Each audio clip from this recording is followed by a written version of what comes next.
তোৰ হৰিনাম শুনিবৰ বাবে ৰৈ আছো সকলোটি আশাৰে বাটছা। সঁচা জানো এই কথা সহস্ৰ লোচন? মই কিন্তু নকলেও বুজিব পাৰিছো কাৰ বাবে অপেক্ষিছে দেৱগণে আজি। চিন্তা নাই দেৱগণ, দেৱতাৰ অভিৰুচি মতে অপূৰ্ব হাতেৰে সাজি আহি পাবতী নয়ন ঠিক সময়ত।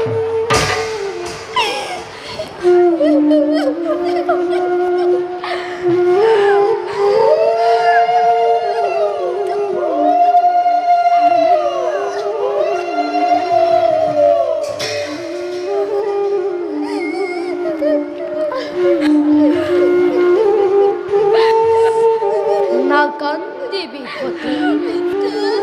না কান্দিবি, আজি তোৰ ৰাতি তোৰেই স্বয়ম্বৰ নিমিত্তে তোৰ পিতৃ দক্ষ প্ৰজাপতিয়ে কি অভিনয় কৰিছে।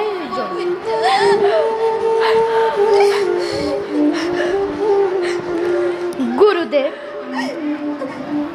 পিতৃদেৱ, দেৱৰ্ষি আৰু যত মানে নিপতিবৃন্দ সকলোৱে অপেক্ষিত তোৰে কাৰণে। যাওঁ, পিতৃ মন্ত্ৰী দুয়োৱে তোক দিছো অনুমতি। বিধাতা ৰাখিক নিৰ্মালি শিৰে তুলি লৈ যাওঁ আগবাঢ়ি।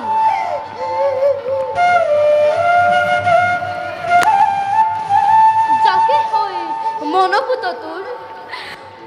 তেওঁৰে গলত কৰ গৈয়ে বৰমাল্য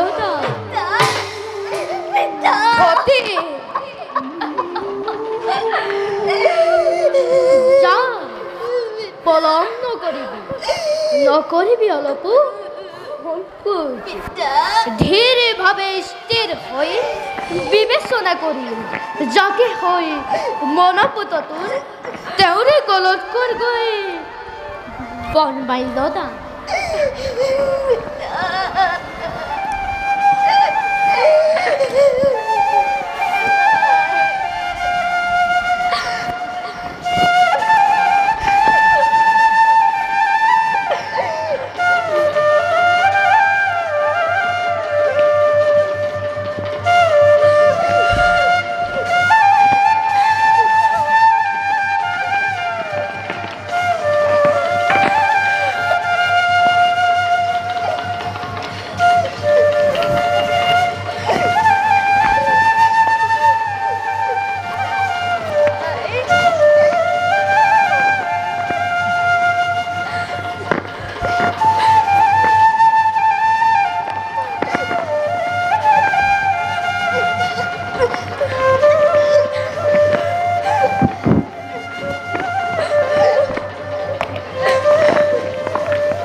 ঈশ্বৰে মিলিত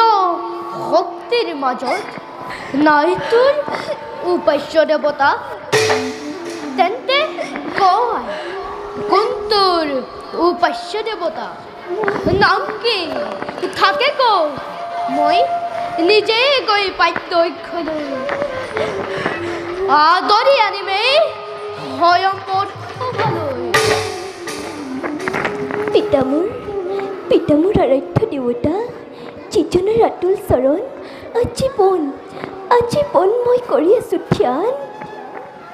পিতা কয় নাই হে নাই হে পিতা নাই হে বহিছে মহাদেৱ সভাৰ মাজত দিয়া পিতা দিয়া দেখুৱাই ক'ত আছে মোৰ প্ৰাণৰ দেৱতা তই সেই শংকৰৰ নাম লৈছ আৰু সেই শংকৰৰ গলত কৰিবি তোৰে বৰমাল্যদান নাই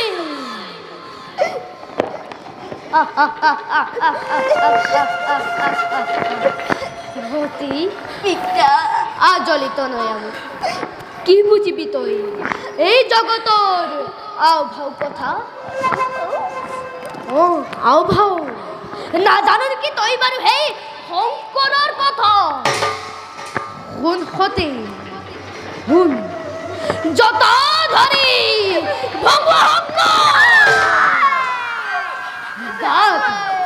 গান্ধারে ভস্মর ধুলা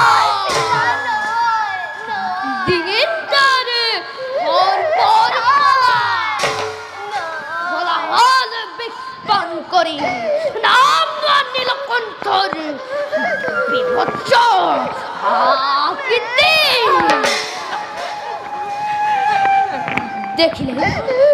দেখিলেই হে রূপ তার তোর গার্ডম উঠিব শিয়রে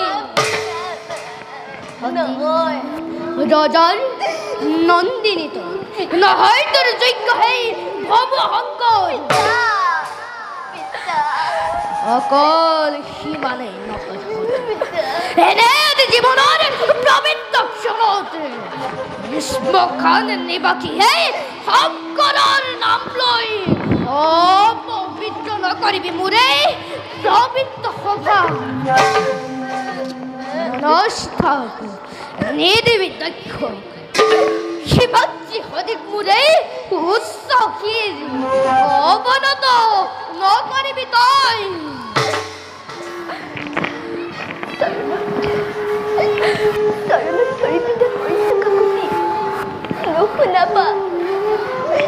নুশুনাবা তেনে কথাই অমলা সতী তুমি কোৱাৰ দৰে পিতা নহয় কেৱল তেওঁ পুত্ৰৰ দেৱতা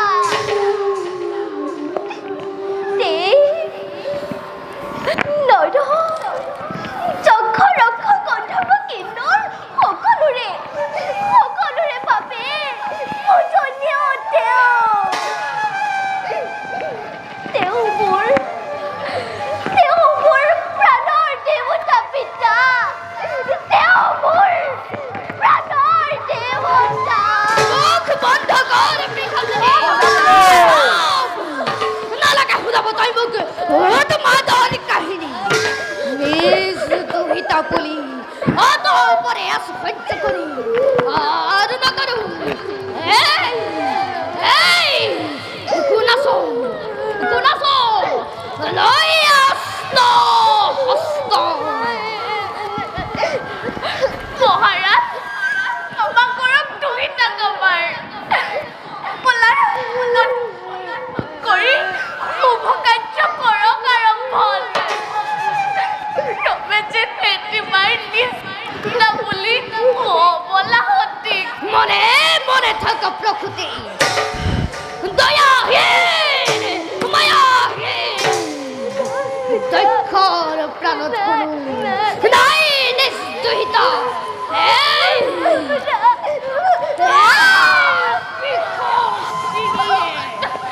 বেচে বাচ্চে অপমান না করি আরাধিস হে বিকাশ সুন্দর এইভাবে ছিন্ন করে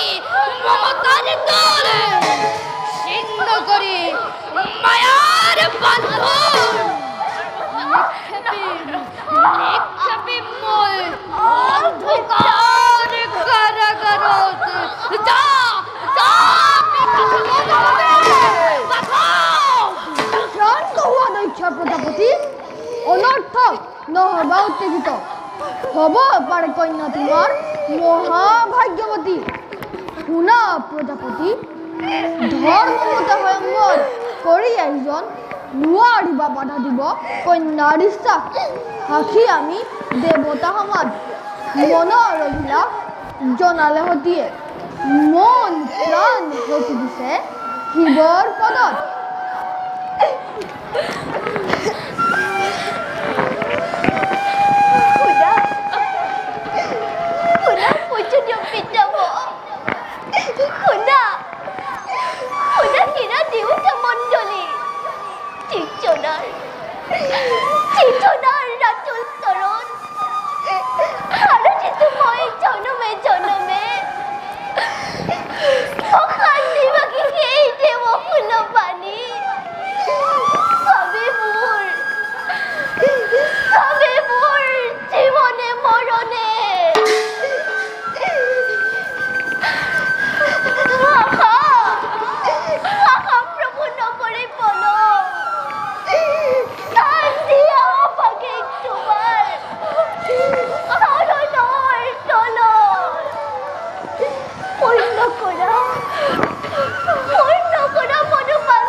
সভাসদসকল, দক্ষৰ দোষিতা অৱলাহতি গ্ৰহণ কৰিলো মই অৰ্ধাংগিনী ৰূপে। শ্মশান নিবাসীয়ে ভিক্ষাৰী শংকৰে আজি সন্তে গৃহ ধৰ্ম কৰিব পালন। হে দেৱগণ, প্ৰভু মই মাগিছো বিদায় বলা হতি আমি যাত্রা করু কইলাম ধামল বল প্রভু হর হর মহাদেব হর হর মহাদেব হর হর মহাদেব হর হর মহাদেব হর হর মহাদেব হর হর মহাদেব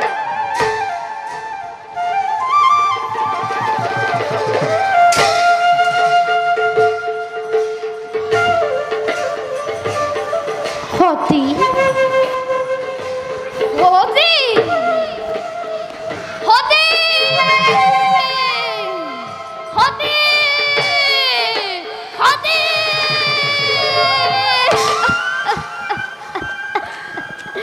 কোত কোত মোর প্রাণর হতি গুরুদেব কোত কোত মোর প্রাণর হতে প্রাণর পুতলে মোর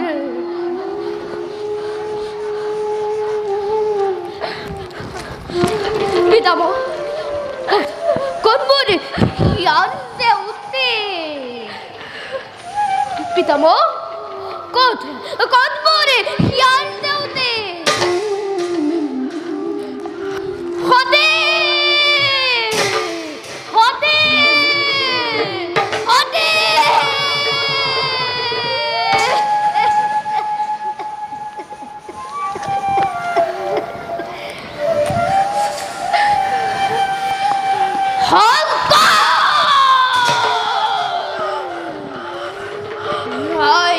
প্রকৃতি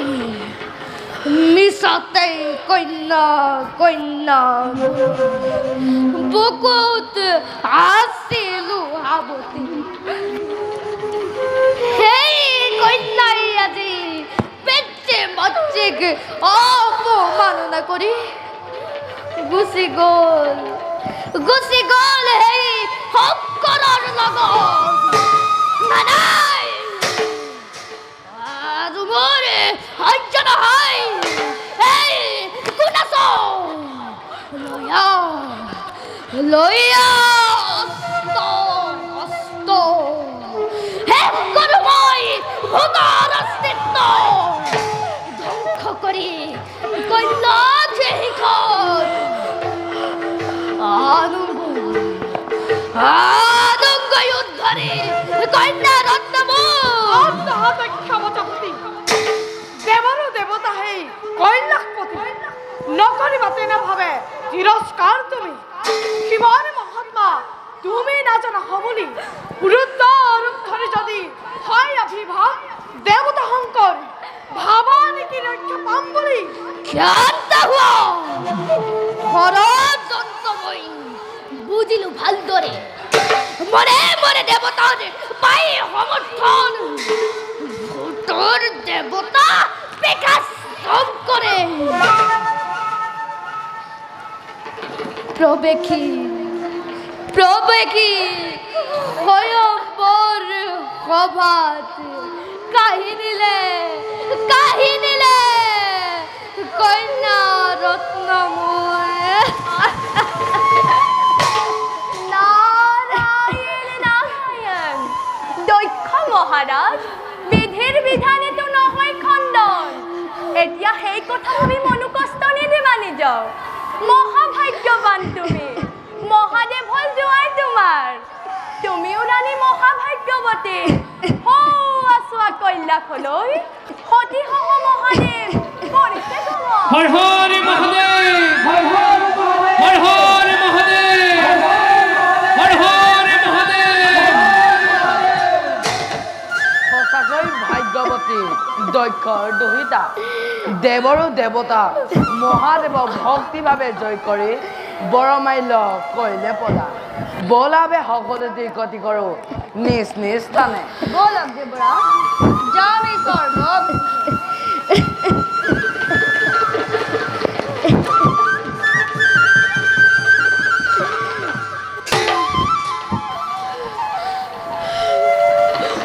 প্রজাপতি আমি এবে বিদায় মানিছো হর হর মহাদেব হর হর মহাদেব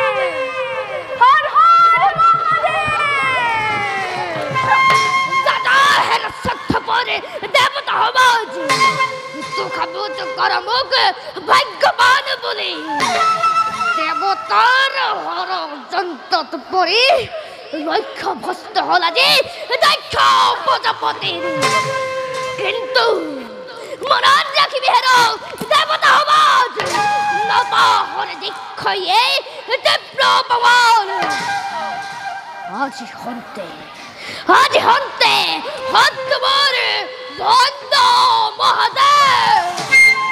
আছে যত ভক্ত তাৰে দক্ষ পুৰীতে এটি এটিকৈ সকলোকে মই কৰিম নিৰ্মূল।